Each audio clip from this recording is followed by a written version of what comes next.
I like quite a bit two of the published forms of Dungeons and Dragons, and we'll play either of them whenever.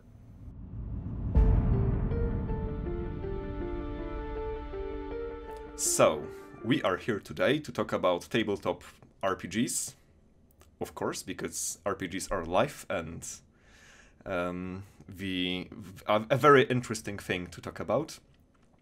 And we do this because after our previous podcast, we have talked somewhat over Discord, and we have arrived at a few interesting topics.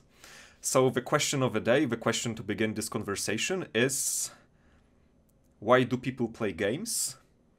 Or, maybe later, why do people play bad games? So Ran, do you know why people play games? Do you have an answer for that? My answer will be the usual aggravating intellectual answer, which I don't think is a dodge. But in interview terms, it could be perceived as trying to dodge the question. If you are patient with me, I will eventually get to an answerable form, and answer, but I have to go through it my way first. So I ask your patience when I rhetorically ask, what are people and what are games? And that's rhetorical because obviously we can't, you know, we're not in that kind of philosophy class today. And so I'm not going to do that. What I am going to say is that first, by games, I am just going to talk about this tabletop role-playing thing. And I'm totally not going to talk about them as a subset of gaming. Right? So I'm not talking about them as a subset that also contains digital platform games or anything else, Or anything else. football or So board games or anything, yeah, sure. anything else. They are all in the same general category of a social leisure activity, which is fine. I'm okay with that, right? So social leisure activity, you're doing this thing and you're doing it with other people and you're doing it electively, right? You don't have to do this. So I get all that. Let's keep that as a given. But now I'm zeroing in and saying, I am just going to talk about this particular activity. So then when we say people, I have to do some excluding, which sounds like I'm saying people aren't people, but that's not what I mean. I Sure. need to be clearer about the only people that I'm competent to talk about. And so I see a larger society that we are all part of. And I see that's kind of idealistic to say, but let's say there is one, okay? And then we also have this group of people who self-identify as hobby role players. They are part of a social scene about it. They know the vocabulary. They have experience doing it. They're probably on schedule for their next game, or at least they've just bought something or whatever. Okay. Mm-hmm. Now, I suggest that only some of these people are really playing to play this game with these people that they are sitting down to. That just like all other social activities, so I'm not picking on this one, like all these social leisure activities, there are people in it whose participation is kind of nominal. They're socially there, they're commercially there, right? In terms of buying things and stuff like that. They are involved in all the secondary support material, like reading books about it or reading materials for it or knowing what's about to be released and all those things. But their actual participation in the hobby, in the activity, is kind of pro forma. They'll be there or not, and they, whatever. So I'm not really talking about that. I'm talking about attention being paid to the activity that we're doing with the people we're sitting with. And it's again, I'm not insulting anybody. We could take football and say exactly the same things. Mm-hmm. Right? And so, I mean, and so I would say, okay, everybody who's actually out there playing, having fun doing it and playing with other people, that counts. People who are kind of about football, I'm not counting. Okay? Fair, right? I hope Okay. we're talking about the activity. So I'm not talking about the hobby as a culture. So we're talking about people doing the activity. They don't even have to be like the serious ones. Hey, if you're there and having a good time and participating, that's good enough. I'm not talking about like some intellectual elite. So it's just doing it. That's all I care about. But so those are the people that we're talking about. And we're talking about this activity. Finally, I can talk about why I think this activity has some unique strengths. It may not be the same as some specific person's motive to do it, but I can talk about this having some unique features. That's as best as I can do to answer the question. Does that sound like it's worth talking about? What's good about it? Mm-hmm. What's in it that we Right. do that mean people may be doing it as opposed to watching porn, Mm-hmm. which they could do. They could do, right? That's Mm-hmm. I think my so is that okay? Go ahead. I'm wondering because okay, I myself, for this question of why do people play games, or specifically why do people play tabletop role playing games, I'd say it's the same kind of question for me as the like why do people have relationships or why do people talk to other people. So it's like the Right. answer is so I, big and so I multifaceted that completely it's agree. That's why I'm trying to squish it a little.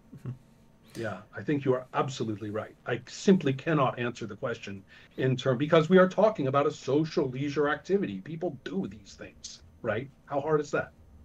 So agree with you about that. On the other hand, if we look at it and say, does this activity have some identifiable feature? What is that that may play a role in people's enjoyment of it potentially? So here's the thing. I talked a little bit last time about what I was calling small f fiction. Okay. Small mm-hmm. f meaning I'm not worried about it as a product, the finished story, the good story, the even a story. Right now, I'm just talking about the medium of fiction, that it is actually generated by the activity. And I'm good with that, right? If the fiction involves trooping through these corridors and amassing treasure at great risk to life and limb, that's fine. It's still fiction, okay? It's real easy. Most boring definition of that possible. And we get together and we do it together. Now, this is kind of interesting. Let's go back to football. Um, I think that if a group of people do this or who know each other, get together or are socially connected just by being in the same neighborhood, perhaps, get together to play football, and there's no professionalism involved. Nobody is paying for them, nobody is sponsoring them, there's not even a league. Maybe there's kind of a league, but we all know, that can be pretty informal. So I'm talking about the most informal, active, after school football, without a coach, without a team. The kids just have nothing to do before dinner most days, so they go and do this, right? Mm-hmm. We still call that playing football, even though it has no commercial or publicity based or organizationally legitimized identity. Yes. It's still football. Of course it is. Yeah. Even if How they about the ignore right? Go ahead. some rules, Right. it would still Of be football. course. Hey, rules Yeah. are rules, meaning what you do at the time. Even if they are not following any rules in some book somewhere, they're following the rules they all know. And if someone breaks one of those, they'll be annoyed. There will be words, right? So Yes. let's remember what rules are. Rules are happening. Rules are not in a book. That's a text. So here you are. Doesn't mean you can make them up as you go. If you say, "Oh, I have a new rule, I'll kick you in the shin." No, that doesn't work, right? So here you are. Let's look now at the making of fiction that I mentioned before. I'm going to suggest that culturally,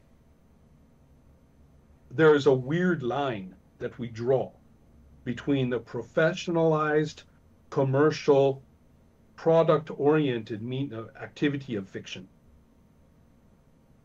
versus not. After all, if I say I'm a writer, the first thing anybody asks me every single time, no exceptions, some version of, have you sold any? Or how much money do you make doing that? If you can't answer those, you're not really a writer. Fiction is, the making of fiction seems to exist culturally in people's minds only in the only in the context of production for commerce. Anything else is considered kind of a weird, wishy-washy activity that isn't very serious or cannot be considered to be in the same category of activity. In other words, we have no appreciation, and I mean collectively, worldwide. We have very little, if any, appreciation for a social leisure version. Social meaning with people, leisure version of making fiction. I say to people, they say, what do you do? And I say, I produce fiction. I mean, you could say make stories, but we know that's a loaded term for role players. So let's not say that. And keeping it literal, you would probably in casual conversation say something like making stories, because they're not gamers and they won't have a fit. So you do that, and then you admit that you do it with a group of people for fun, informally, with no necessary audience. So, for example, when we post videos and stuff like that, it's largely among fellow practitioners to share and appreciate. It's not really audience-y. Okay, that's what's different about the modern day podcast or the modern day presentations, like Critical Role and stuff, but that's very different and that's new. So, right, and by the way, those are the ones that people take seriously as, oh, these guys who must be doing it, because it's framed as products transferred to audience. And the people involved are quite professional about it. So what I'm trying to say is that is what I think that what we call tabletop role-playing, in any sense that a group of people sit down to do it and actually attend to doing it, for any purpose, because I think they do have purposes once the medium is established, but for any purpose,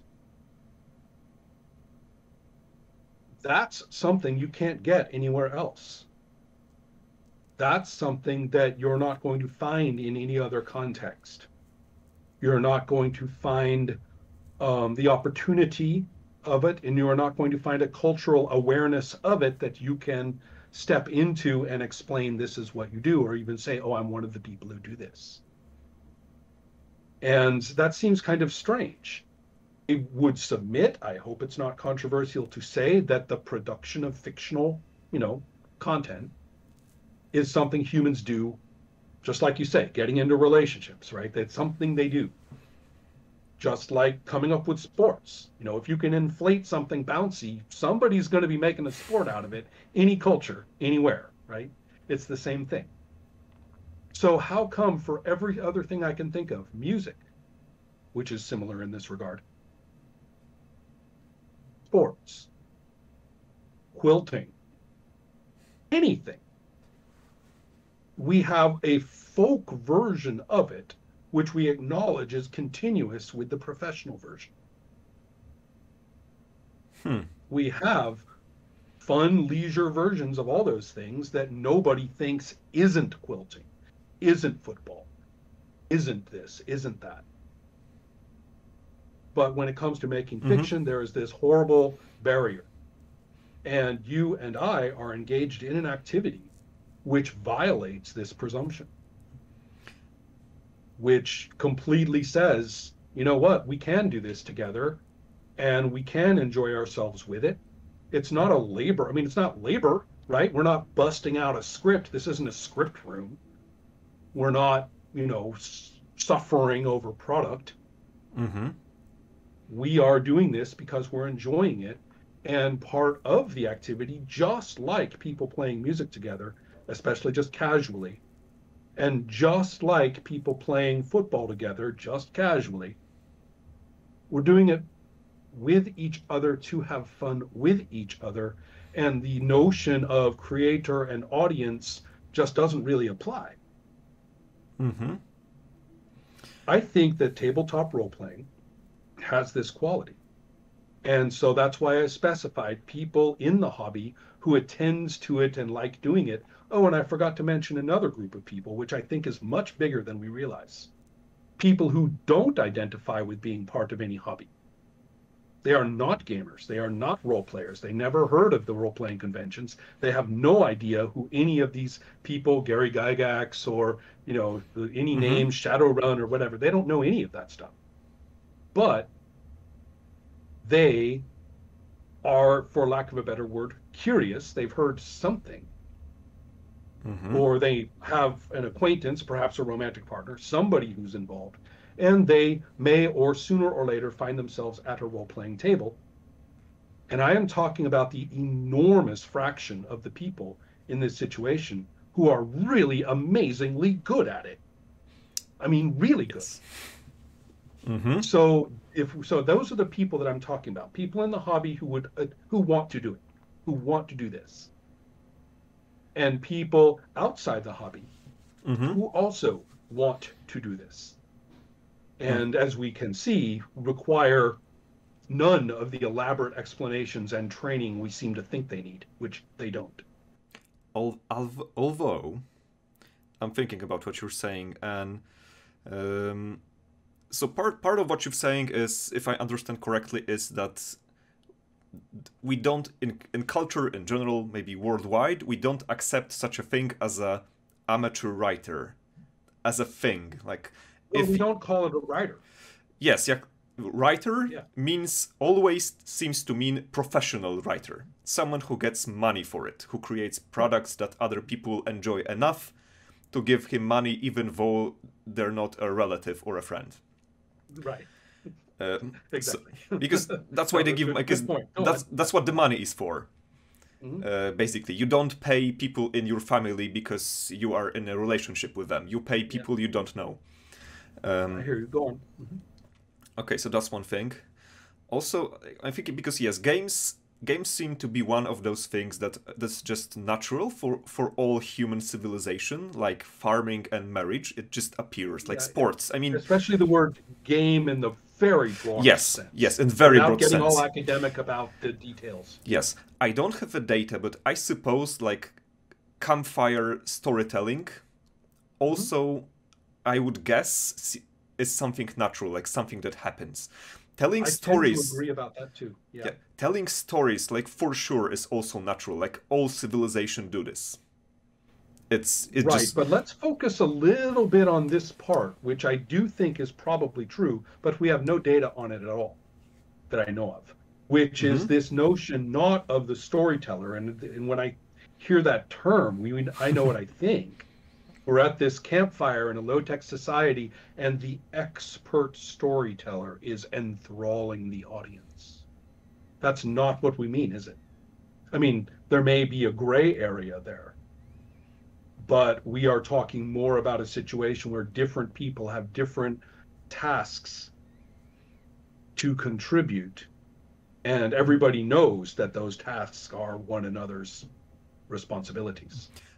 but even if we let's even in a modern society in our lives, like, have you experienced like were you ever on a trip with friends and were you just telling stories by the campfire, just coming up with stories or telling anecdotes or maybe even telling jokes one could include in Yeah. this category, although that would be stretching it.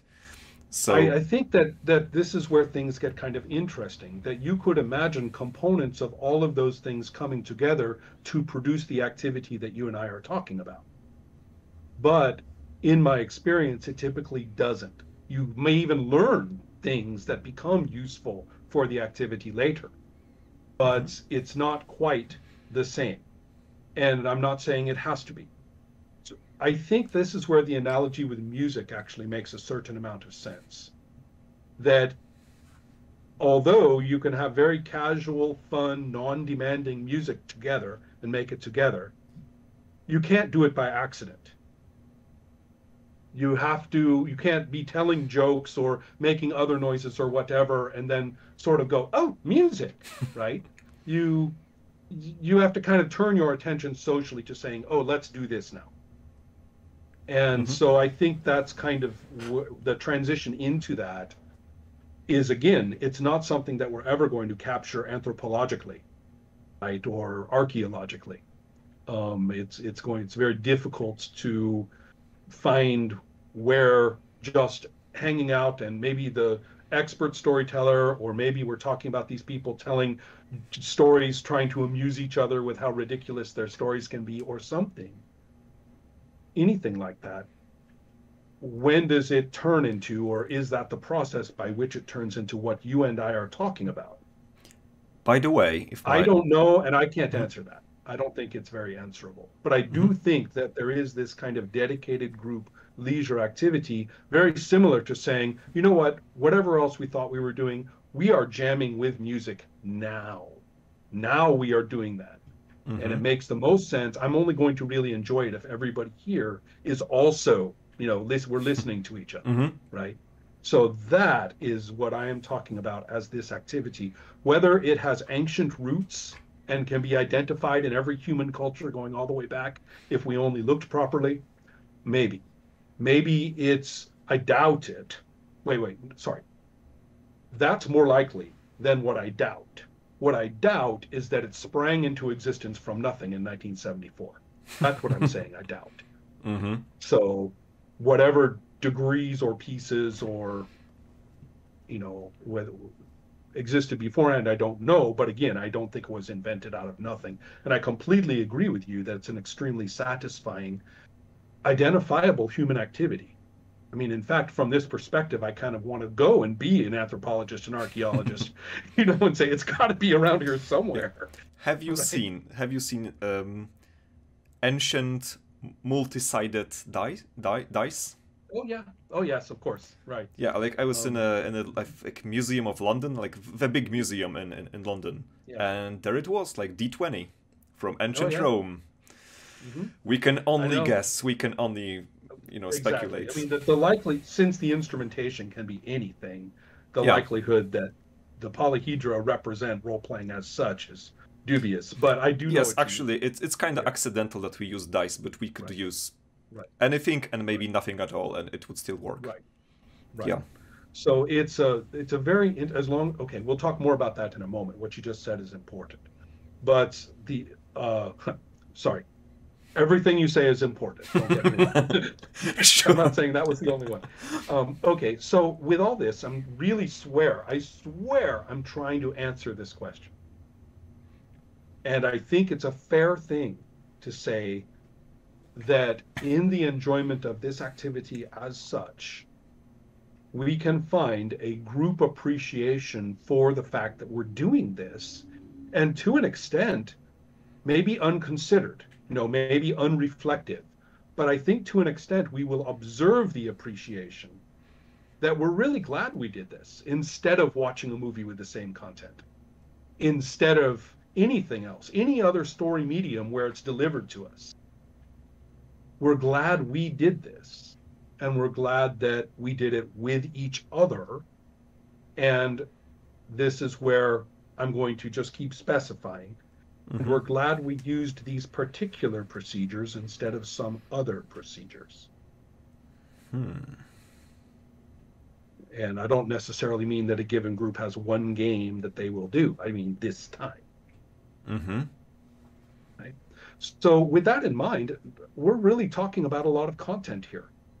And I don't think I've used any unusual language or said anything truly strange, right? Truly, crazy. Ron Edwards thinks what? No, everything I've just said, I think is reasonably well put together. So that would be my very qualified and specified answer to the question of why people do this. But obviously, it's not just that. The next Hmm. question is then what what does a given group of people this time do it for? Mm-hmm.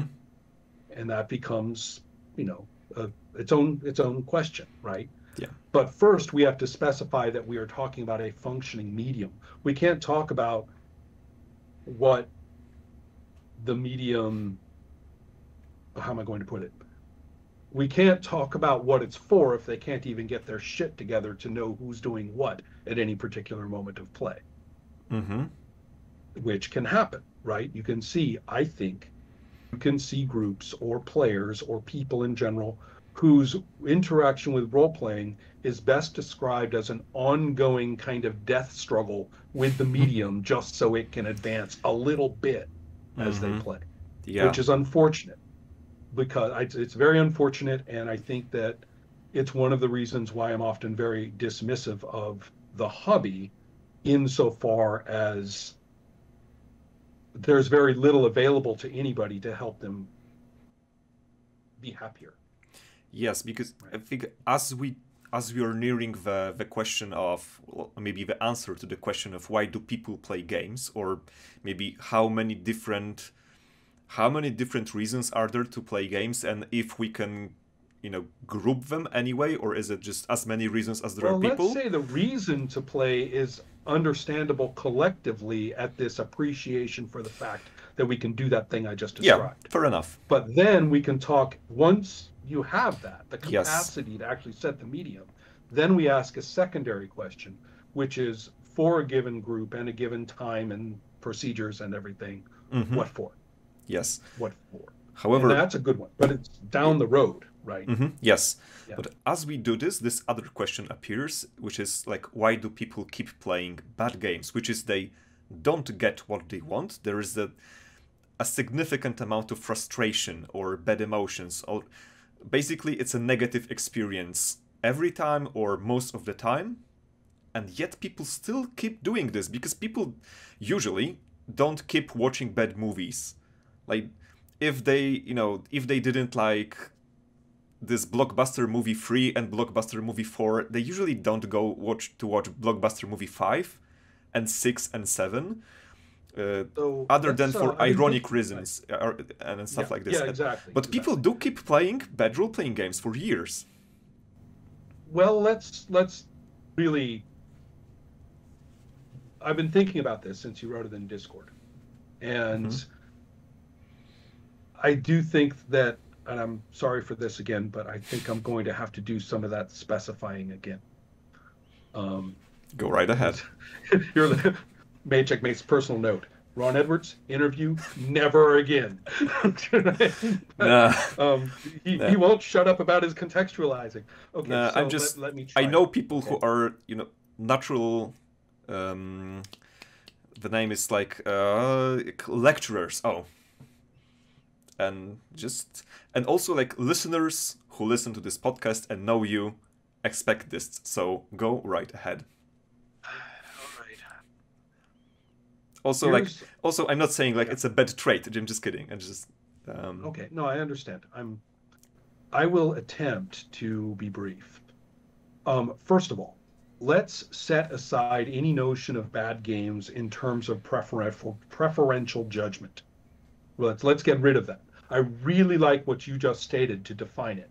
We are talking not about what an observer thinks of that game, Mm-hmm. right? You are not saying, "Oh, look at these people having a wonderful time." Well, I think it sucks. No, we are not talking about this whatsoever. We're talking about observable unhappiness.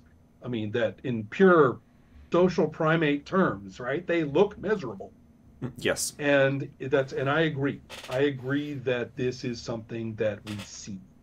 And I do think that there are a lot of people who have some kind of encounter with this and then quickly say, I'm out of here. We do have people, I mean, it's not as though the people who stay with this kind of behavior that you're talking about are clearly a subset of people who have had negative experiences, right? A lot of people who've Mm-hmm. had negative experiences with role playing have just walked. Like I said, there are other options out there. not for that particular activity, but for all kinds of social leisure enjoyment, they can go do that, and they do. Mm-hmm. And so um, now we find ourselves looking here and saying, well, there do seem to be a surprising number of people doing this. And again, I don't think it's actually identifiable with a specific okay, I think it's identifiable with specific phenomena in play, but that doesn't mean it's very easily identifiable to a little box of titles. Okay, but I do Mm-hmm. think that it's easily identifiable to some phenomena. Um, and I don't want to be psychological. The why one person sticks like in a bad relationship for years and another person says, bye, after 2 months, it's beyond me to say this person after person after person. So I'm not going to do that here. Um, I will say a couple of things I have observed, and I can't say it's about everybody in this situation. One of the things that I've observed is people who keep trying because they do have an inkling that there is a unique, fun, of possible here, and they keep trying, keep they're in there battling, trying to make this happen in some way. Now, one of the problems with that is that if you can't get something done and it's a social leisure activity, often one of the mechanisms that you throw in there is trying to control how everybody's doing it. And for some reason, this seems to be very common in pop culture. People want their little clique, their group of people to like it the way they like it, and will practice forms of social control and pressure to try and make that happen. And I think that that's where you get somebody who says, well, I'll be the game master, and buys like all the books and makes everybody study all the books, and prepares 1,000 pages of preparation, sits down and has very specific expectations, not only for what everybody's going to do, but how they're going to like it, god damn it. Right. And in some ways I kind of feel bad. I mean, you could just say, oh, the person's a control freak, but on the other hand, clearly this is somebody who really, really cares, and Mm-hmm. they're not getting it, and they're moving into these social forms of control to do it, which is bad, but you can kind of see the pain behind it. Mm-hmm. And another example of some of these kind of uh, weird difficulties um, is when people have given up or are close to giving up, or maybe just one person has that commitment I'm talking about.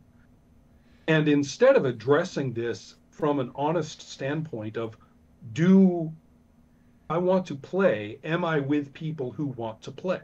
And this is where the music analogy makes a lot of sense. This person may be your best friend, and they may even be kind of a, very uncommitted, uninterested person who knew how to play an instrument.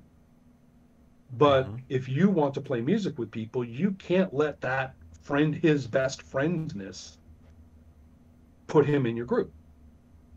Put him in Mm-hmm. with your, I mean, to the people you're going, even if you play casually and for fun, you're going to be inviting people or finding people who are inviting you who just plain want to do it. So there's a difficulty at work in saying the social cohesion of this group of people, which historically we have claimed means playing this game together, is Mm-hmm. the real context, and then getting this game to work for us or getting us to play right inside it is the task.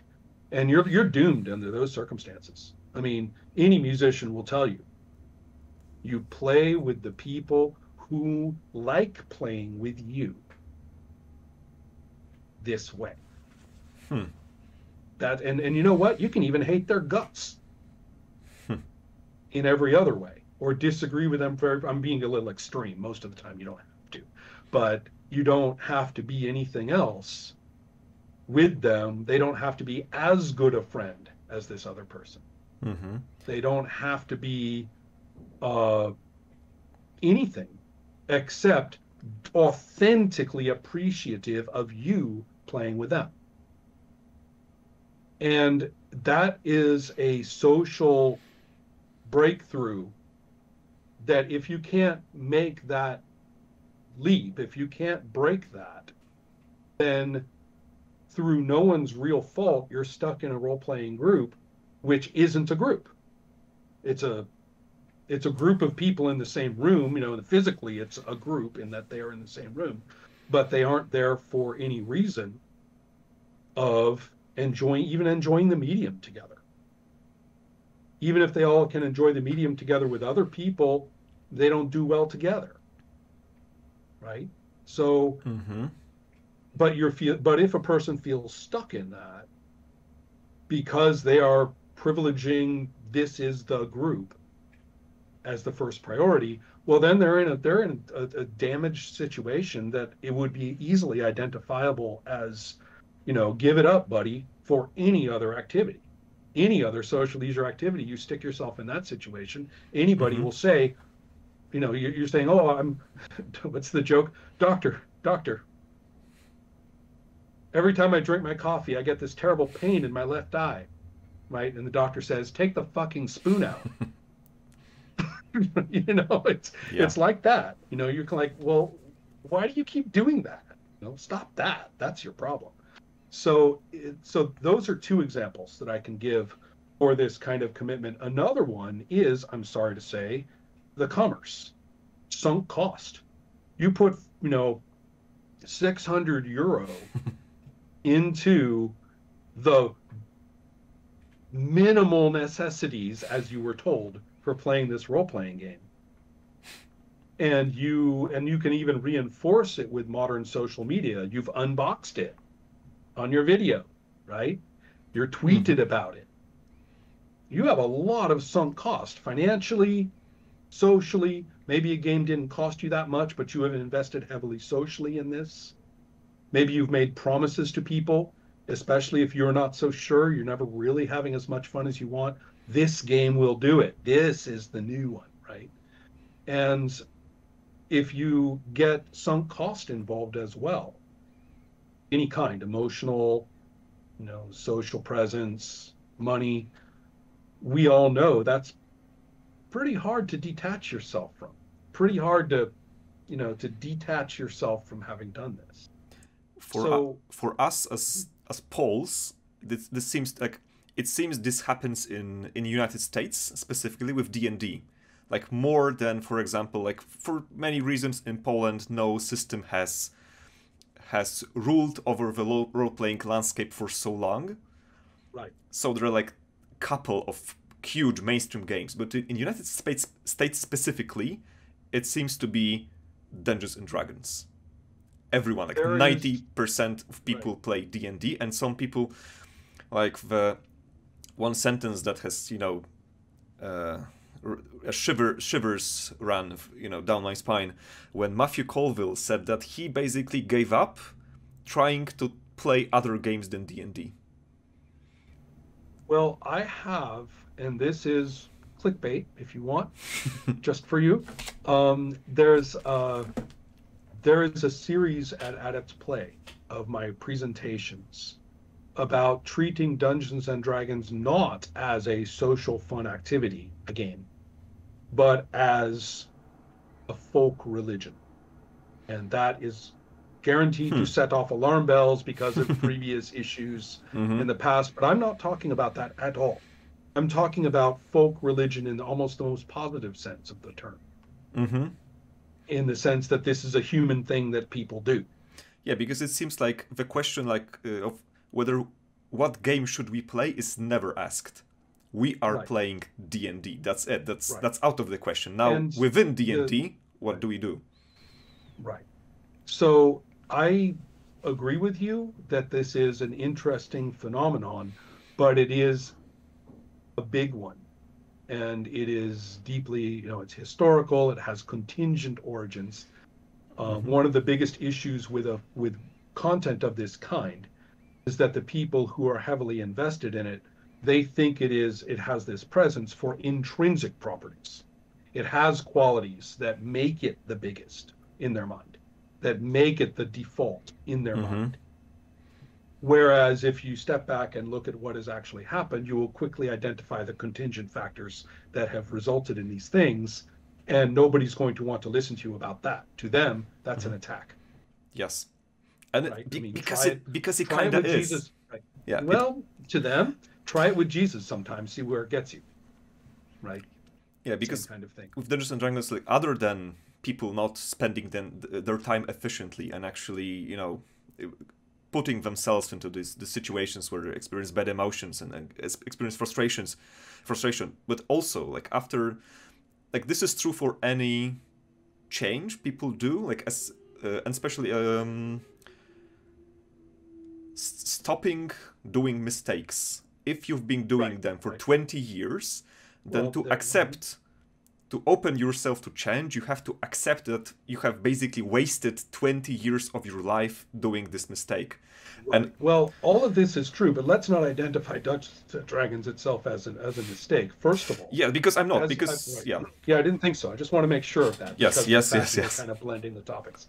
One of the issues that I can quickly point out is you may have noticed a little earlier, I was very specific about procedures at the table as the rules. So there are plenty of groups or cultures of play, like whole communities, um, that have effectively performed game design regardless Mm-hmm. of whatever the title is, the Yes, texts, right, yes. that they have at the Because table. And I so, wouldn't call Dungeons and Dragons a game. I right. would call it a toolbox to create your own game at the table. Well, that's fairly generous depending on the text in question. If you are Fair enough. talking about, okay, again, though, we have to be careful. I will send you one of my famous little diagrams, which is actually a very nice history of Dungeons and Dragons. And you will quickly realize that there are multiple versions. And I'm talking about what was produced by TSR and Wizards of the Coast, not Mm-hmm. all the D&D adjacent things. Right. Um, that there's a lot of it, far more than anybody who calls themselves a D&D person has seen or played, far more, and Mm-hmm. much of it is simultaneous. So unlike most of the things that we call editions, where first you have first edition, it's replaced by second edition, and then that is replaced by third. That doesn't happen. We are Mm-hmm. talking about a very messy phylogenetic, simultaneity going on here. And it is therefore my habit, if we were not doing this right now, but if we were talking about playing D&D as an activity at the table and not just being part of the culture of D&D, okay? But Right. if we are talking about playing it at the table, the first thing I ask is not which edition in some sort of the good ones and the bad ones, bullshit, Mm-hmm. but more like just factually, we have to know. If we are to talk about your role-playing experiences for any purpose, we have to know what you were looking at. And we have to know what you did at the table too, which may or may not correspond and is no sin. Okay, remember, if you're using what you do at the table and it is what it is, that's what we should be talking about. So that in and of itself can be a little bit frightening to people. And therefore, the notion of Dungeons and Dragons as a thing from the standpoint of game design and looking at the available texts is kind of laughable because they are not all Mm-hmm. versions of the same thing. And it is, and I don't just mean modern versions either. I'm not talking about, real departures, of which there was one profound one in 2000 and one profound one in 2008. I'm not talking about those modern deliberate departures. I'm talking about this plethora that existed before that. And so Mm-hmm. therefore it's well worth. I mean, we're kind of in a little Dungeons and Dragons detour right now in the conversation, but it's very interesting, and it's because it is, as you say, in the States especially, has this powerful weight over the Mm-hmm. the conversation. Now, I hear you about the Dungeons and Dragons not being sort of the be all and the end all concept of role playing in Poland. But there does, based on our last interview, there does seem to be kind of a similar victim mentality like you can find regarding D&D in some places in the States, which is very strange because, okay, this is going to be very offensive to half the people, but I see it as kind of almost like Israeli nationalism. Simultaneously, we are powerful, we are important, we are the first, we are the, we embody the best, we are huge, nobody can fuck with us, we can get anything done, best economy, best military, best culture, best art, blah, Mm-hmm. blah, blah. Incontrovertible, immovable. Oh, and by the way, we are wretched and weak and helpless and victimized and about to be destroyed any second now and surrounded by enemies, all of whom are stronger than us, all at once.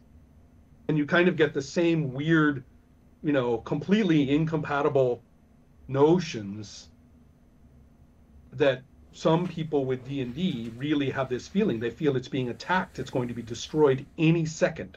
I mean, if somebody in Krakow plays some other way in some other game and title, it's an arrow into the flank, a tender, helpless flank of D&D.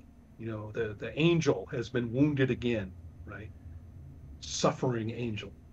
And so I've often kind of wondered, well, if D&D is supposed to be this amazing embodiment of all that is role playing, then why on earth is it so important to rush to its defense just because somebody, like I say, in Krakow, you don't even know, is playing something else? It can't hurt it. And Mm-hmm. so from what you describe in Poland, something of the same attitude is present regarding a vague notion of what traditional play or whatever you want to call it. That's what I'm picking up is again this same weird combination of this is this is first, this is best, this is the way it should be done, this is orthodox. Yeah. In More the or typical sense, it less. is the orthodoxy, Yes. right? And me ortho, straight, right? The right way, Mm-hmm. right? Taking it all the way back to the Greek, what that means. And then but on the other hand, it is terribly, terribly vulnerable and could be squished and destroyed and blasphemed. That's the word.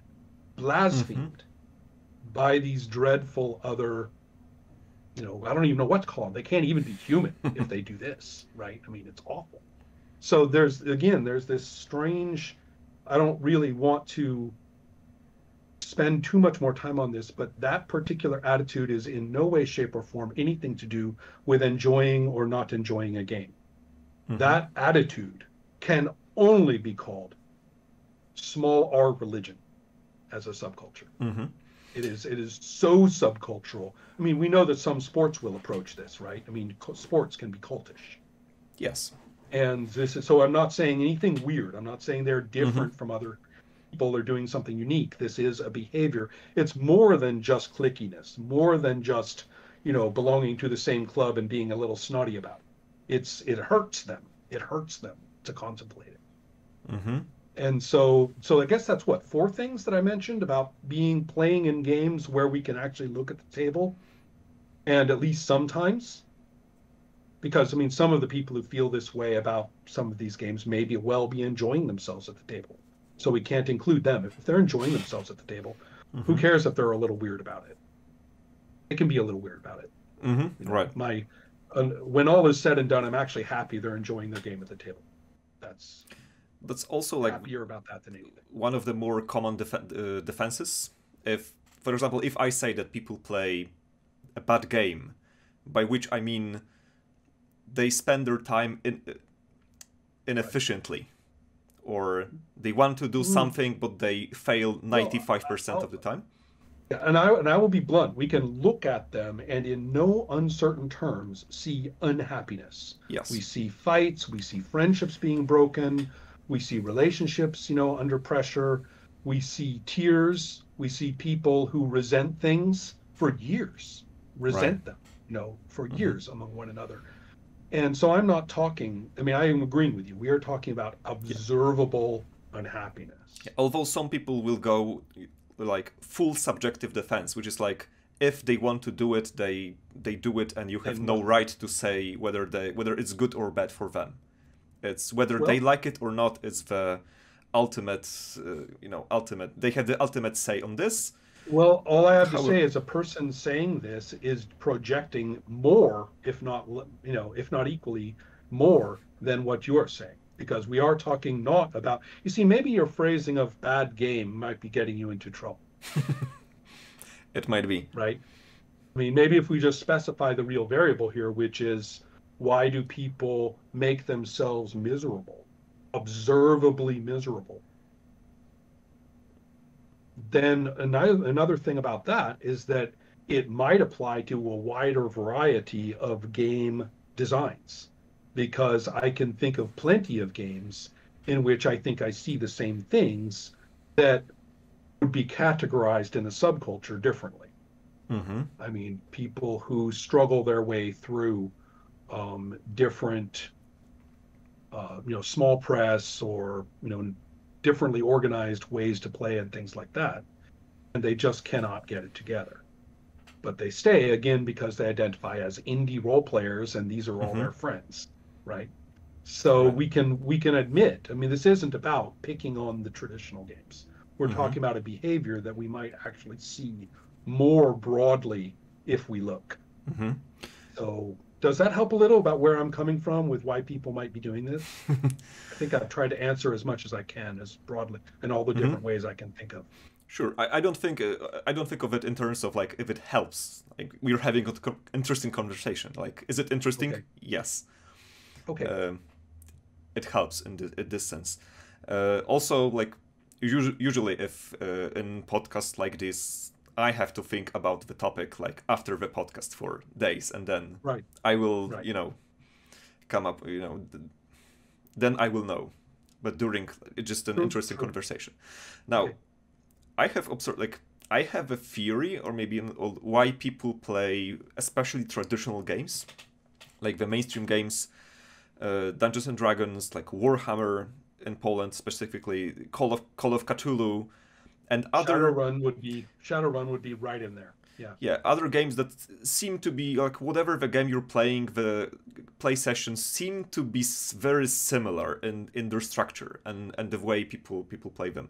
And now, because in Poland, I don't think this angry defense of you insult my favorite game and also a way of life and also my friends way, like people, I don't think people do this a lot.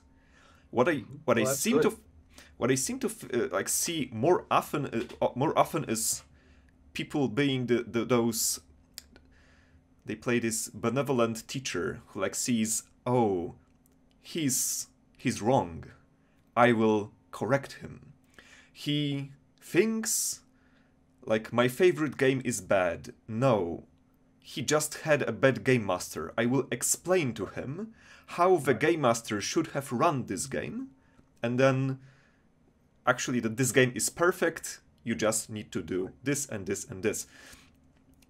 And from this, like, it always seems to be about the game master and about a high degree of skill. Remember what I said about control? Yes, but I don't think it's only this. Okay, one thing might be this, because you're kind of talking about a toxic person, even someone who likes to control the experience because well, they can be very benevolent in their own mind, but in practice they can be right. They can be benevolent in their own mind about, well, if I don't control it, all will be chaos, and we want to have a good time, right? Right. So if you convince yourself that that is the case, that the collective interactions among us cannot be trusted, they will degenerate, right? It's Lord of the Flies. Right? Without the civilizing influence of the British, all is lost.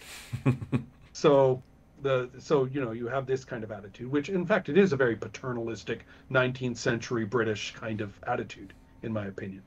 But you can also have situations where people, in having done this for a while, they have effectively selected or remained with the group of people who will provide the emotional complementary role.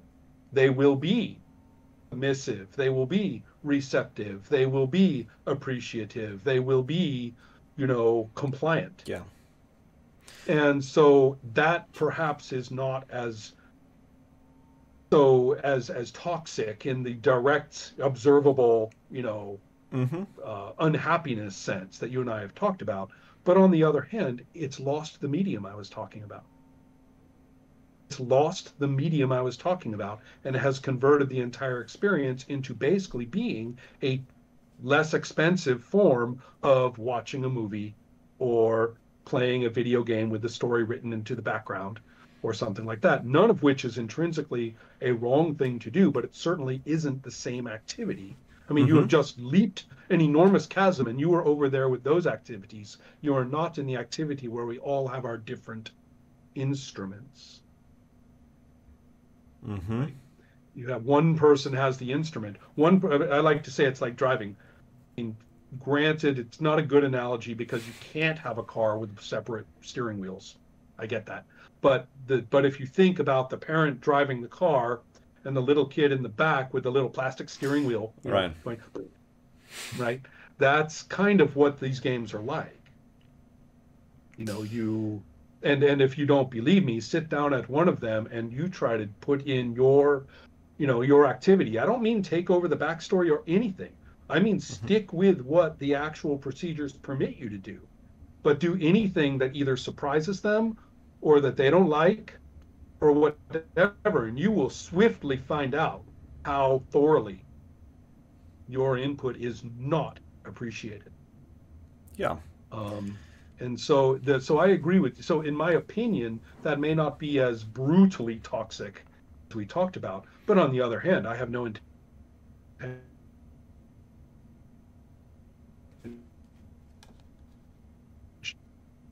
of doing it, and I don't include it in dice together, but they are simply not performing an activity where we are all listening to one another in our various capacities and finding out what happens. That's not Mm-hmm. happening.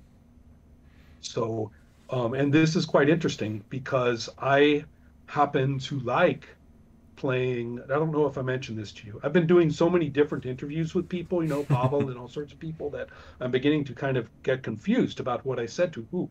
But one thing I've talked about recently is that I like quite a bit two of the published forms of Dungeons and Dragons, and will play either of them whenever. Hmm. And in those games, one thing that I do is I get rid of the idea of the paternalistic dungeon master, right? Which is sort of baked into a lot of the texts, Mm-hmm. Especially in a the lot of the adventures. cases. Yeah, exactly. Oh, totally. Well, when people learn from the adventures, they don't Yeah. learn from the core books, right? Yes, true. So yeah, and so I completely agree with you. And I abandon that, and instead I say, let's do what we all said we were doing in the first place. We do have a prepared landscape of things going on, some of them hungry, right? Some of them valuable. We have all this prepared landscape. I'm not asking you to come with a novel about your character. Just be ready to feel what they're like as you go, and we will appreciate that, and you'll probably do it more. Okay, we can do that, and we will enjoy the whatever the genre is that we have, whatever sort of flavor of fantasy our multiple input, or my preparation perhaps has brought, and we'll just do that. And you will find that these two versions of D&D, I think, are extremely serviceable toward this end. Um, Mm-hmm. and perhaps with another person's tolerance of some of the details of the others, it's the same for them with other versions. But as you can see, by throwing out the paternalism, by throwing out the control, we are not talking about a badly designed game. Now, I will be cruel and say that I consider Advanced Dungeons and Dragons Second Edition to be an unholy pile of mess as a text. So if you have that on your table and you are having a fun time playing, I'll go and sit at your table and I'll write down everything you're doing, and it'll be its own rule book. Thank you very much. It's impossible otherwise. Mm-hmm. But say you were playing 3.0, 3.5, Pathfinder, or some conglomerate of those, which Mm-hmm. happens, and you have given up on the paternalism. That means you have to get rid of almost every implication in Pathfinder, right? Which is all about, you know, going down that road. But if you do, I mean, the game will not actively work against you too much as procedure to just go ahead and play and see what occurs. So I guess I hinted a little too much. Just for disclosure, my preferred Dungeons and Dragons was the version published in 1977. The primary author, the one who did the work, is named J. Eric Holmes. And then the other one is 4th edition. So I enjoy playing both of those immensely. And so there's this group of like game designers tend to like 4th edition, because I also like 4th edition, I think the most, even though like after 10th level it seems to be unplayable using the rules of the book, but in general, yeah, I like 4th. Yeah, I have my criticisms of the design, but they are not the traditional, not the most heard criticisms of the design, right? I'm used to skirmish, you know, rules and battle maps and things, and all the rules are pretty much lifted from Champions, and Champions is probably my all-time favorite game. So I'm, you know, I picked up 4th edition, and I was like, oh, I know how to play combat, you know. Right. To me, it seems like finally Dungeons and Dragons knows what it's about. Like it doesn't seem the 4th edition doesn't seem to pretend to be a game for, you know, everything, and it gives more concrete structures for some things. I have there's an interview at Adepts Play, which I thought was really strong, with a person who had given a lot of thought to 4th edition. And one of the things that we talked about a lot was that the quest mechanics actually are the strongest tools for player proactivity and unexpected results of where the game goes of any versions of D&D. So the idea that it is just this little skirmish war game is not true at all. Actually, the most player side empowering version of the game. Do you remember the name of the interview or something, so I can link it in the description? I will send you the link. Sure. Okay. Yeah. Sure. Great. And so so anyway, this does, I think we've talked a little bit about why playing, you know, why would we be playing these games at all? Yes. A little bit about the different ways in which we can be stuck into an ongoing negative social experience. So maybe let me if I may, I try to finish like I think 2 points I have quickly, or maybe the ways I see that why people play bad games, or in ways that usually turn out to be bad games. Why do they make themselves miserable? I'm beginning to like that phrase. Go on. Yeah. Kinda. Yeah. So one thing I see, maybe especially in Poland, because in Poland the game masters tend to be very, very ambitious, or maybe like Polish culture in general. It's like you're either aiming to create a masterpiece or it's not worth doing at all. Like those silly Americans with their product D&D with heroes and easy fun. No, like a Polish game has to be ambitious and dark and, you know, covering difficult subjects and stuff like this. So, and then you have this game master who is going to create a work of art, an artist, and actually the game is about the game master. You said like about this game. I am smelling a white wolf around here somewhere. Yes, those people like smelling. I think I know the creature that is lurking in the corners. Yes, it's this like White Wolf games. Like for some people, White Wolf games were embraced immediately in Poland for some groups of people, and yeah, those the people who seem to like this approach to play seem to be in this group. So yeah, so game master. So actually, you said about the game master who tries to control the experience of others in a way, like they think that other people should have fun. But I think in this mode of in this if you have this goal of play, you don't even think about players like at all. It's not about the players. Players are there to witness. They're to witness. I tend to agree with you entirely. The frustrating thing is that the opening. Okay, I will speak from the regarding the first versions of the games that Mm-hmm. the 30 years old right now. The first versions of these games had very enticing opening text, very thespian. They say we don't play campaigns, we play sagas. And 30 years ago, I was like, doing this, yes, right. And then you got to have, your vampire had their inner psychological experience and they had their outwardly presented psychological experience. And I'm like, this is fantastic, right? And it's all about, and I don't know if you saw these, but they had a running series of illustrations and kind of a dark poetry style narrative running Mm. through them with three different artists. And it was all, I mean, his wife stirs as he enters, or the blood, the blood tastes, amazing. His conscience dies a little. And it's all very Ah, enjoyable, right, in its yes, way. yes, I know, yes, I know. yes. It's entirely, if there is such a thing as being entirely unpretentious about being pretentious, I can actually find myself appreciating it. You're like, that's cool. So so anyway, so it's very enticing. But then as you turn the pages and start making up your character and then looking at the examples of play and then moving into, how to game master and everything, you suddenly realize that it's like Lucy with the football. She pulls the football away and Charlie Brown falls down again, right? Oh, look Mm-hmm. what you're playing Shadowrun. Fuck you, right? And it's kind of, and so I also call attention to their, okay, so first of all, the player's capacity to actually affect anything in play is quite small. Mm-hmm. Second, the very name storyteller, I think, is Mm. coincidentally, unintentionally revealing. Story is told. Thank you very much.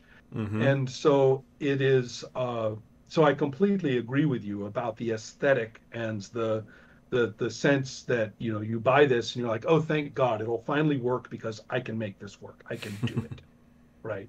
And all they have to do, really, they even tell you, all you really have to do, the other people have to do is dress up. And as you keep playing this role playing game, you'll find that they'll get more and more and more theatrical, and you'll go out to LARPs together and they get to dress up. And that's all they want to do. So you just keep telling your saga and making it go, and they will dress up and be in it. Everybody's happy, is the claim. So it's so anyway, I think that it is there are several recipes for disaster built into this, but you may be interested to know that it is absolutely no different from the play modules, adventure scenarios, and general philosophy of second edition Dungeons and Dragons. This is the Mm-hmm. era in which they were publishing novels for their dedicated campaigns, and then they would publish an adventure pack that takes you through the adventure novel, takes you through the novel with your character as a witness to the mighty heroes doing their Mm-hmm. thing. And so they even have in the novel, a bunch of people fight with so and so on the steps, right? And he fights with a band of intrepid warriors on the steps. And guess what? When you play this adventure in your role playing group, you can be one of those guys. You see, you're in the novel, right?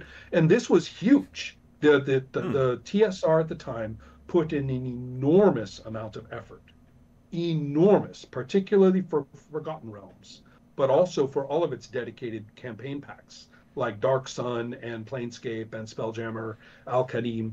All of them were very similar, but particularly Forgotten Realms as sort of the big, there's Mm-hmm. Right. thousands of books. And so you take this as kind of the big orthodoxy, and then you get another group who looks at that orthodoxy and says, if we just take the cross off the top of that dome and we sort of port all that activity into our particular subcultural idiom, and we Mm-hmm. claim that we're new and better, bonus. So White Wolf is pretty much sort of very cleverly looting the very same play culture and spinning it into a new subcultural language. So it's really not. So I'm identifying White Wolf as kind of the direct, but I don't want to say culprit, the direct Mm-hmm. influence for the phenomenon you're talking about as a text. But we shouldn't forget that it didn't come from nothing, Mm-hmm. right? And it is all you have to do is read one of those. And don't get me wrong, I am all about Dark Sun as a genre fantasy pack. As a Mm-hmm. genre fantasy pack, Dark Sun is the shit. It is amazing.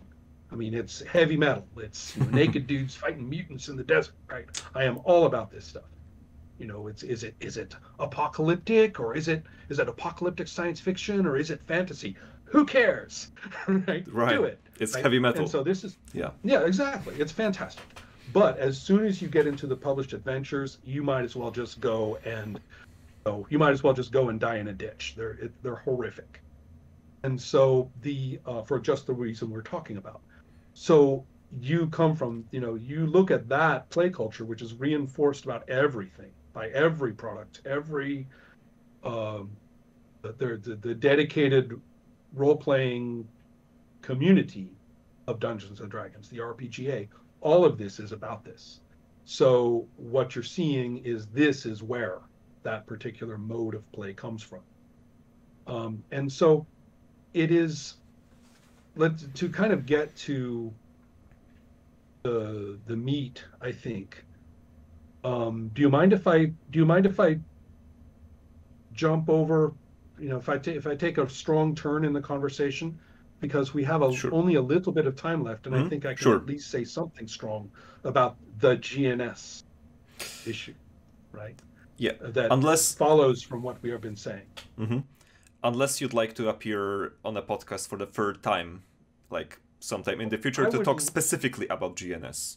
I am okay with that, I'd say but I like think that it's up to you. this would be a night. Well, these are not mutually exclusive. What I have to say Okay. is brief and productive, because and integrated with what we have been talking about. And then therefore maybe it's a nice thing to have as a basis for a more dedicated So discussion. go right ahead. Sure. Excellent, thanks. So when we talk about actually having the medium of play in action, and we have taken away the idea that anybody has elective power to overturn what we do for some purpose, right? Whether you call it a good story, perhaps. I don't care. Maybe they just want to be in control and are terrified that somebody will say something they don't like. I don't care. Some reason. Maybe they are benevolent, right? And want everybody to be, nice and happy campers. Fine. But let's eliminate this notion. Instead, we are talking, to take the musical analogy, we are playing music and we have different instruments. We just have different instruments. So what we call game mastering, or more accurately, the separate pieces and activities independent of one another, actually, that Mm-hmm. are called game mastering, can be distributed in different ways. They could be concentrated mostly in one person. They could be distributed more differently. I don't care, right? Different bands or groups or particular individual gatherings can be configured in different ways. So what? All right. So, but if we can get the medium rolling by our collective inputs, Mm-hmm. however they are organized, then the question does arise, what for? And that's what I was talking about which I eventually at the time called creative agenda. The word I learned the hard way doesn't translate very well.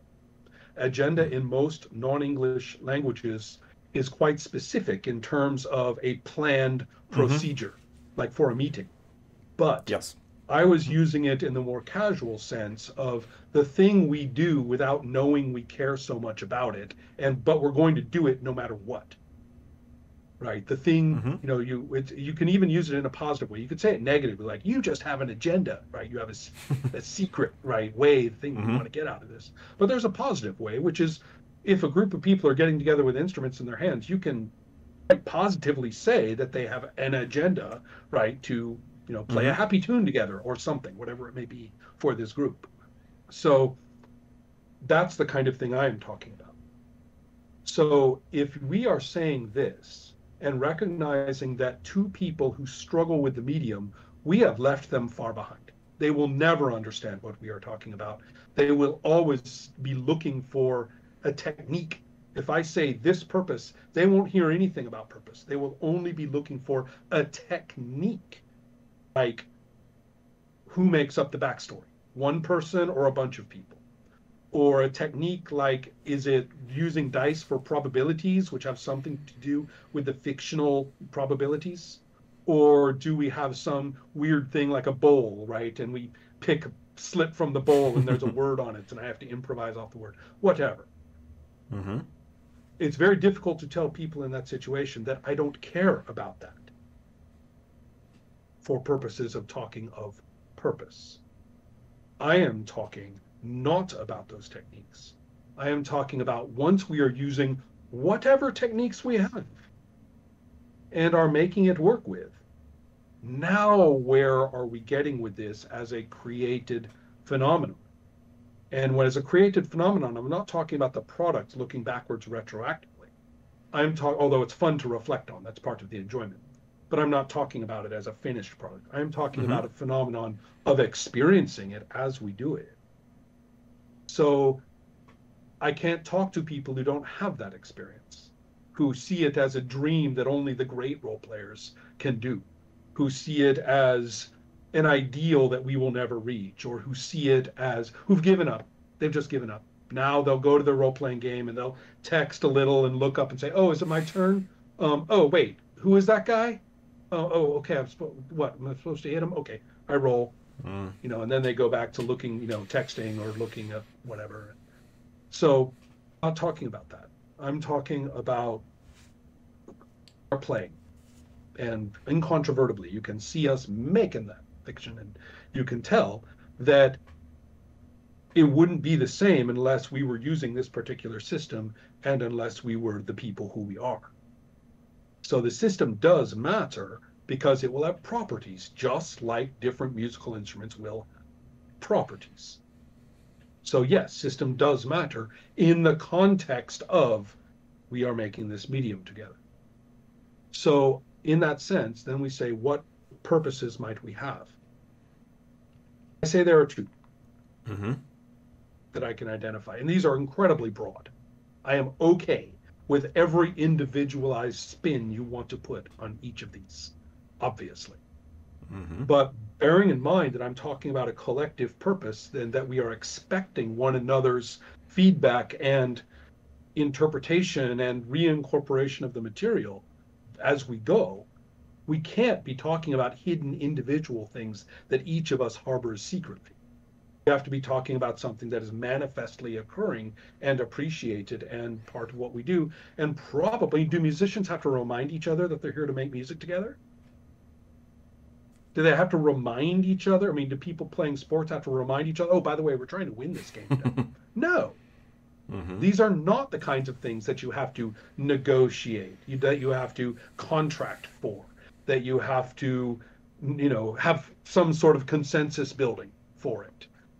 Right? It's just the same thing with music and sports. You get together with the people who want to do this with you. Also, if you don't know each other very well, you play a little tentatively and you kind of arrive at a good one, right? If you can. And that's okay. So the two that I can identify, one of them is actually pretty easy to understand, because if we're talking about making fiction in the first place, then you will start seeing components of fiction which worldwide tend to show up in stories that make people get more excited about it. That's not controversial or hard. And it doesn't even have to be incredibly literary or incredibly profound. Right? We can be talking about the most casual stories, or stories which everyone likes but are never held up as great. That's okay. So, and also, don't forget, the fact that we're doing it means we might not be very good at it this time.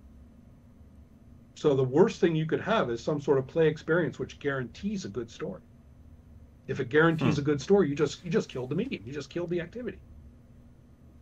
So you could fuck up. I mean, it might not be that great this time. Just like every other creative activity known to people. In fact, I would consider that to be a prerequisite for playing on purpose. So with that in mind, So making a good story, though, you see, as soon as we use that, we switch into product thinking, don't we? Mm-hmm. Making it happen. And that's exactly what I'm not talking about. I'm talking about being in the creative state before the genius author writes the genius story. When, Leo Tolstoy is going, hmm, that's what I'm talking about. We prolong that state through hours. And we do it naked in front of everybody, not hidden in our beautiful, on our patrician farm, in our nice little office with Leo Tolstoy doing it by himself at his leisure, privately. No, we're perverts. We're doing this all together. Mm-hmm. So the point is that we can enjoy that.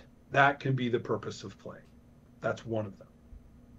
Mm-hmm. And you will note that if you impose a story from the beginning, right? Or if you have somebody as we go impose a story onto the events. We say we go to the warehouse and they go, oh, okay. And they put like the bad guy in the warehouse for us, that kind of thing. Um, Mm-hmm. that which is all control based, right? That's control, all of those things. You can Mm-hmm. have a situation of play like this with massive preparation, but not for the outcomes. That's why fourth edition works great for this. You can have all sorts of stuff all prepared all over your landscape. Mm-hmm. But you have to say, I'm going to let them come up with whatever quests they want because it's in the rules that they can, first of all, because I want to follow that rule. And so we have no idea what side they're going to pick. We have no idea what, how they are going to be heroic in this. That's up to them. And we have no idea how it's going to work out. I don't have my campaign planned. I Mm-hmm. have massive raw material and I get to play the other characters. This is going to be great. So do you see what I mean now? I mean, and it might not be that great, I mean, any musician session gets together. How was the music tonight? Oh, it was good. I saw the guys. We didn't play that great tonight. Next time. Mm-hmm. Right. That's loud. That's allowed. In fact, as I say, necessary. So then what's the other potential purpose? The other potential purpose gets a bad rap. The other potential purpose is to actually kind of play hard against either each other or someone or something. Mm-hmm. And if you fail, you can say, hey, I did my best, but I made a mistake right there, or the dice screwed me right there. You can kind of look at it as the strategic outcome of all the constraints and all the decisions. And you can kind of say, yeah, there's a loss condition here. There's a loss condition. And if there wasn't a loss condition, you wouldn't be doing it. You wouldn't be doing it. You're pitching yourself against this. You maybe as a team with the other players, or maybe, or maybe against one another. I don't care. But it is the enjoyment of that. If you play with people who are enjoying this gets a bad rap. But that's only because you haven't tried it. Like with people who all are into it. Mm-hmm. And if you do, you go, you know what? This is just as much fun. And here's the point I'm going to make. Both of these require the solid medium. And that means characters that we like or understand. Mm-hmm. That means a setting or in situations that are fully felt, visualized, discussed, and used. That means procedures of play that we rely upon. We have embraced the procedures of play that we're going to use, whatever they are. And you will quickly find that the shaping of the procedures will serve those purposes in many cases. That's why system matters. You kind of nudge the procedures toward your purpose collectively, ignoring certain things, emphasizing others. Or you have a particular rule set in a text, which is particularly good at one of those already. Mm-hmm. So if you do this, then you're talking about what back then I called creative agenda and was categorizing as GNS. Mm-hmm. And then you also have, but today I just use ordinary language and just say playing on purpose. It means you mean to do this. You came here to do this, and you're going to enjoy it for what you're getting out of it with these people. You're doing it on purpose. And you don't even have to know it. Self-awareness about this is utterly, utterly unrequired. Mm-hmm. So, but behaviorally, it has to be there. So so you may be wondering what happened to the S. The issue that I came to conclude, and fairly early, in fact, in all of this, was that everything that kept being insisted upon by people for simulationism was what Mm-hmm. everybody wanted all the time in play anyway. And so and then Mm-hmm. when I realized that, I really started to put some thought into this, and I really played a lot with the people that we're talking about. And I found that they all struggled with the medium. No wonder they Mm. were obsessed with the medium, because they weren't getting it. So they couldn't talk about what I was calling purposes of play, because to them this was so traumatic they couldn't see past just making the fucking thing work at all. Hmm. They even idealized it. If we can just make the medium work, it'll be the gates of heaven will open and we will experience everything and so richly and so amazingly and from the beginning in every possible way, right? This is the romantic version of immersion. Mm-hmm. Right. And it's just a romance. Mm-hmm. As soon as people do get the wheels under them with the medium, with like-minded people for Mm-hmm. playing this game with each other, you will see one of those other two purposes flash into existence and they will not even know it. Okay. And so I've given up the simulationism discussion. I kept that into the discussion 15 years ago, up through about 15 years ago, simply because some people insisted so plaintively and so tearfully and so angrily. Mm-hmm. That's the only reason. And I kept investigating and kept investigating, and I finally said, look, you're not talking about anything that any role player doesn't want. Right. You're talking about baseline. You're not talking about playing on purpose. Mm-hmm. But would And so, but would you say that go at ahead. some point the S can still compete with either like N or G in terms of Only when, okay, we have to talk about, I don't think so, but we have to mm-hmm. be very careful that we are not confusing S with specific techniques, Okay. right? And there are specific techniques which are going to be difficult toward one or another purpose. Right. But there are also habits of play that develop just because you're grappling so hard with the medium. One of them is the romance that if we just represent everything quantitatively, then we'll know. We'll have it if we can only represent everything, the weights of everything, Yeah, the like damage done by everything, the nature versus nurture as a function of everybody's skill at the precise percentage, the right? game I In the think of bullshit, the game I right? think of when you say this is GARPS. Of course. Or maybe And the maybe whole point, D&D 3 in a way. right. But Well, GURPS especially, of course. yeah, but I think And GARPS, yeah. I will very much state that the ideal in question is clearly heartfelt, right? There's a lot of sincerity in this. Mm-hmm. But I will also say that it is a fool's game. You will Yeah. eventually hit a point where every single time you subdivide the quantitative fictional reality, you are just going to find more gaps, right? Yeah. More subdivisions, more gaps. And not only that, but you will also get to the point where you watch people play and you are starting to see, wait a minute, what's going on here? Somebody is controlling. We have to get rid of all of the control mechanisms, the override mechanisms, right, of how we Mm-hmm. were playing. You have to get rid of that before we can even assess the situation. Mm-hmm. So what I'm driving at is that representation can be a very powerful thing in role playing. It's there's a good interview recently about RuneQuest and its relationship to the game Hero Quest using the same setting and by the same authors effectively. Mm-hmm. And so why, what are the properties? And we were talking about how in RuneQuest, the fact that this axe is this axe with these numbers has a certain comforting solidity to it, Mm-hmm. but it's not everything in play. Representation in RuneQuest is limited to very specific things, not everything.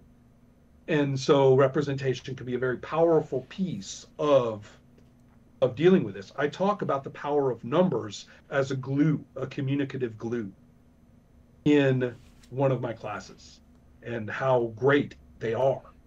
But you have to think of them as being numerical subsets of the verbal algebra that is occurring Mm-hmm.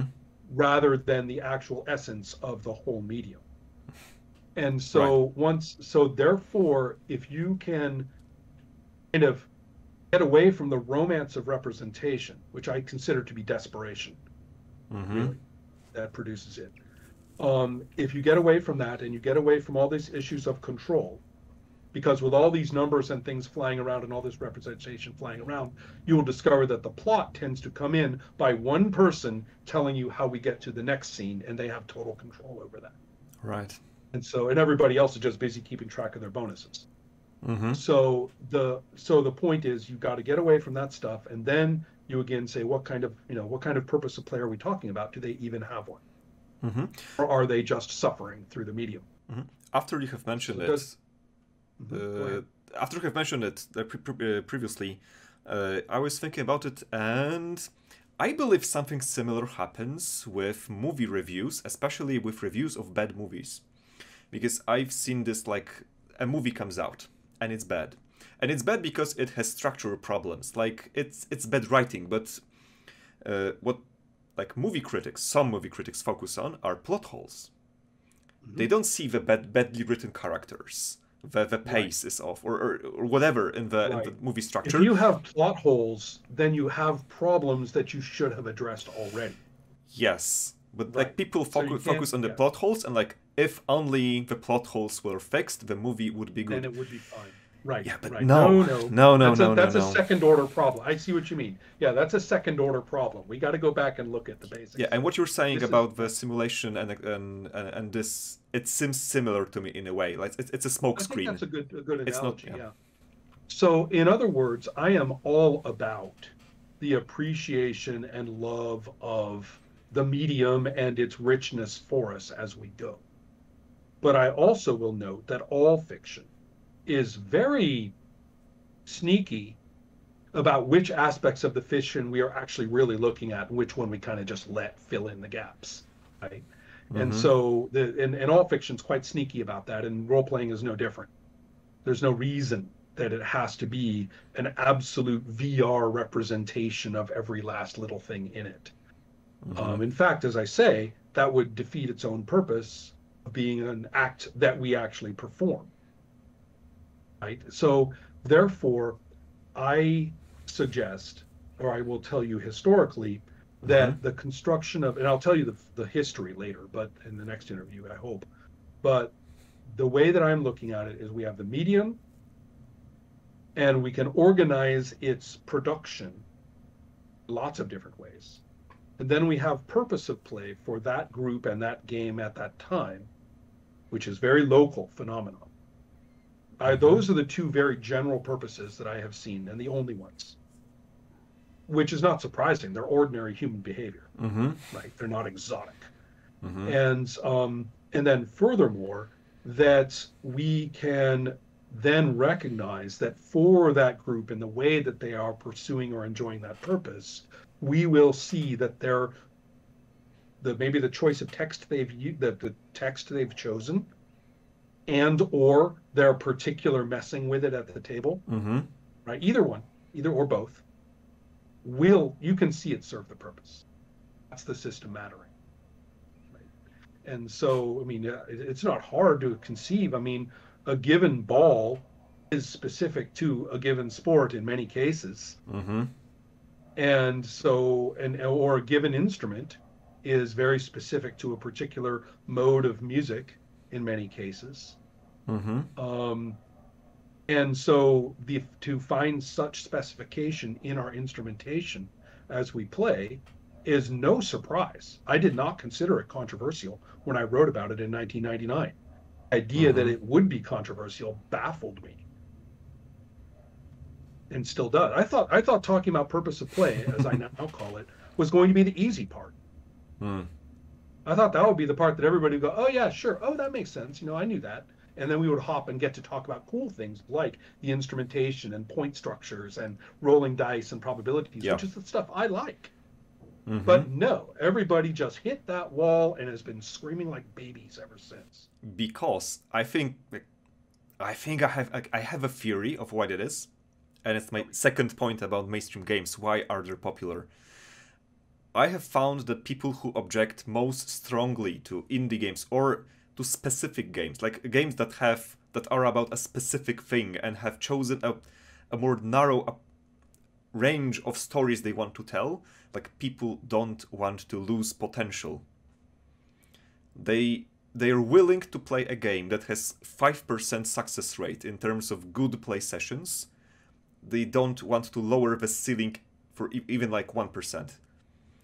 Well, this is kind of an interesting point because a lot of the games that are espoused from this point of view are extraordinarily limited in their scope. Yes. I mean, there isn't a whole lot you can do in Vampire. There really isn't. Mm-hmm. Now, I'm not talking about the latest version. Actually, the latest version, I think, has some pretty cool features. But Mm-hmm. like the original Vampire, there's one thing you could do. You could do what the prince fucking told you what to do, and that was the adventure. You know, Right. I mean, if that in Shadowrun, there's one thing you can do with one twist. You can go on the mission, and you can, you know, either the guy who's hired you betrayed you, or he didn't. That's the twist. Mm-hmm. Period. There's nothing else you can do. You want to play nearly every iteration of D&D the way people have played it. There's one thing to do, and that's to go down this corridor and go do these things. Yeah. Period. Even their fucking so-called sandboxes. I know they're old school sandboxes, and they are all these nice little kind of circular tautological things that end you up with a big bad in the middle. Mm-hmm. Don't talk to me about sandboxes. They are not. And so it's, I mean, so what? Your dungeon has 2 doors. You know, congratulations. So the point I'm driving at is that, are we really talking about the wide open scope? We could have a very limited, very bottled scope of play, but the explosions of relationships and nuances and possible outcomes within it are rather extraordinary. One of the most fixed games out there in terms of its sequence and its structure is called Montsegur, 1244. And it's about the massacre of Cathars during the Inquisition. And it's extraordinarily circumscribed, right? Not only in its opening circumstance, but in the steps of the situation as it develops and the inevitable destruction of the community occurs. But it's a relationship-oriented game, and the nuances of relationships, the histories, and the eventual decisions made by the characters are rather replayable, rather, you know, you really are, it's going to matter who played this game this time. Right. Not, right? Yeah, and I So basically agree. I also was able to get more interesting stories and stories with more player agency and player decisions from games with a more specific scope. But I think that I think that people who have this allergic reaction to saying that they should play this specific game is because they're hearing you should abandon your dream about the game that allows you to do anything.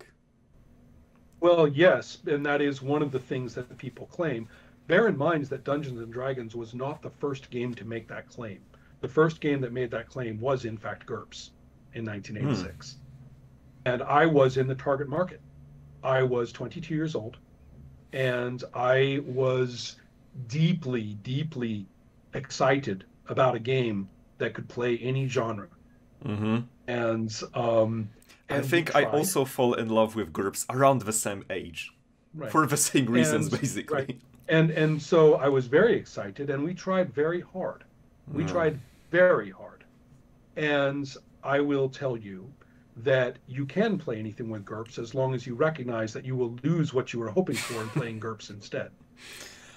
Right. And so, yeah, the issue here, that people would say now that some version of Dungeons and Dragons you can do anything, to me is hilarious. I mean, the essence of D&D through its entire, you know, first 40 years of existence or 30 years of existence is that no, you do this thing. It was one of the most specific, not the least specific games. And and I think that a certain amount of the influence of D20 and a few things like that have made a new GURPS, right? And was able to sort of rekindle that ideal as a subcultural identification, in this case with Dungeons and Dragons. Right. So it's so yeah, the specificity claim is quite interesting. You can have specificities of different kinds. So this game may be very specific in terms of setting, but exactly what other factors are going to be the situation of play can vary a lot. Glorantha, any game using Glorantha is an excellent example of that. But you can also have a game where the setting is quite variable. You can customize the setting in lots of ways, but there are specific mechanics and choices about setting up where the premise, the problem of play is going to be rock solid for that game. A good example of that is my game Sorcerer. So has, yes, you can sort of make flavors of, the circumstances of play, but your problem as a sorcerer is fundamental to play. And so so do you see what I mean? I mean, you need specificity of some kind for the energy. Where and how and in what angle it strikes vary quite a lot. Yeah, and actually, if you start with no specificity in mind, like no restrictions, the first thing you do is put some restrictions in and specify. Absolutely. And often, it will be the case, like, if you don't have a well thought out specificity, you will come up with a poor specificity, like a linear adventure where the prince in World of Darkness, the prince tells you, spitball something. You'll spitball something, and typically you'll end up fighting a bad guy in a warehouse at midnight, right, or something of the sort, right? Yeah. So, and the quest giver will or will not betray you. Right. Yeah. Well, anyway, I need to get going for my game, some playtesting game tonight. So I want to say, thanks a lot for having me again. Sure, and thank you for coming. So, without further ado, thank you again. Have a great playtesting sessions, and we might bother you for the third time for the GNS specifically. I think that'll be a lot of fun. I think we've finally laid the groundwork for what we can do with that. These are the conversations I like. Great. So take care. Bye. Thank you.